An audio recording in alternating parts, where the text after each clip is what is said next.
السلام عليكم. معاكم قناة درينك فروت.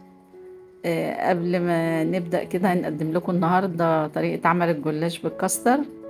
وقبل ما نبدأ إن شاء الله لايك للفيديو، اشتراك للقناة، وفعلوا زر الجرس عشان يوصل لكم كل جديد. الصنف بتاعنا ده صنف حلو وسهل وسريع وعلى قد الإيد، فيه 4 مميزات اهم أحلى من بعض. طبعا الأول هنعمل الشربات بتاعنا. 1.5 كوباية سكر على النار كده، معاهم 1.5 كوباية مية. طبعا لما يغلوا هنحط لهم نص ليمون. الكاستر بتاعنا 2 كوباية لبن عليهم 3 معالق كاستر كبيرة. طبعا هنقلبهم الأول على البارد، وبعدين نشغل النار عليهم بحيث ان هم ايه يبقوا الكاستر تقيل وواخد شكل المهلبية الخفيفة كده. طبعا احنا ممكن نحط له معلقة سكر، وممكن نستغنى عن معلقة السكر خالص، لان احنا هنسقي اصلا الجلاش بالعسل. طبعا هو زي ما احنا شايفين ابتدى يغلي ودوت السمك بتاعته او الكثافة بتاعته. العسل بتاعنا هو غلي برضو، هنحط له نص الليمونة بتاعته ونسيبه بقى يبرد خالص، ونبتدي ان شاء الله في عمل الجلاش. هنجيب صينية بقى مربعة مدورة اللي انتوا عايزينها، هنحط فيها معلقة سمنة ندهنها كويس، معلقة سمنة، ونبتدي نعمل الجلاش بتاعنا. طبعا الجلاش بتاعنا دوت يعني هو صنف حلو، بس بسم الله ما شاء الله، يعني تاكليه كأنك بتاكلي فطير بالكاستر مش جلاش. آه، هنحط طبعا الطبقات بتاعتنا، ممكن نحط طبقتين طبقتين، مش لازم طبقة طبقة او 3 زي ما زي، بس اهم حاجة نقسم الجلاش عشان نعرف احنا هنحط الكاستر بتاعنا امتى. يعني لو هنحط 4 طبقات يبقى 4 تحت و4 فوق. طبعا بين كل طبقة وطبقة هندهن بقى بالفرشة كده السمنة بتاعتنا. وطبعا نحاول نوازن بقى، لو هنحط مرة هنا نتني حرف الجلاش، المرة الجاية نتنيها من على الشمال، المرة الجاية على اليمين كده، بحيث ان هو يبقى موازن بعضه. طبعا هنحط الكاستر بتاعنا بعد ما يبرد شوية اهوت. نحاول نحطه في النص، بس ما نجيش ناحية الحروف بتاعة الصينية عشان ما تتحرقش وهي بتستوي.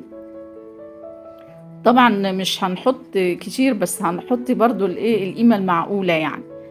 طبعا انا بعتذر ان ايدي باينة، لان يعني مش تصوير، معلش اعذرونا يعني. فانا اسفة ان ايديا باينة في التصوير كلها.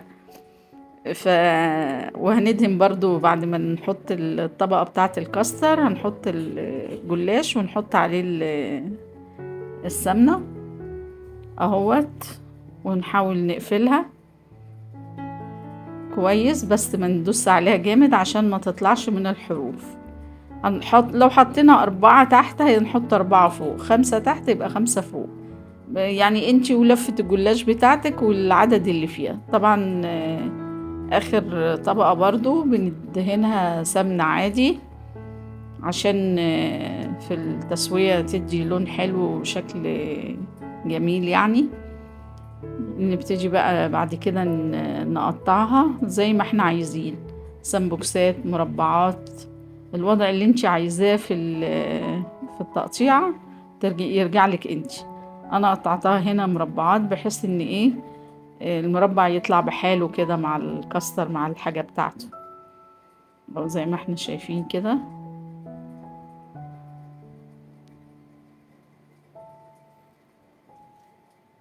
طبعا هي سهلة خالص في التقطيع، يعني ما بتاخدش مجهود ولا اي حاجة، ولا بتضايقك في ان هي تتقطع، يعني بتتقطع بسهولة.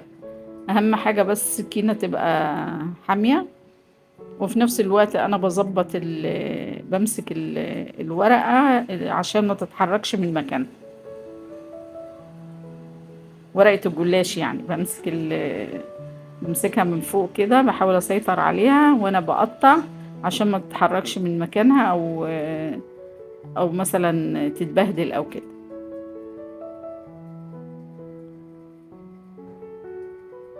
طبعا هنكون مولعين الفرن على درجة حرارة متوسطة، مش عالية قوي ولا واطية قوي، وهنحطه في الرف الوسطاني.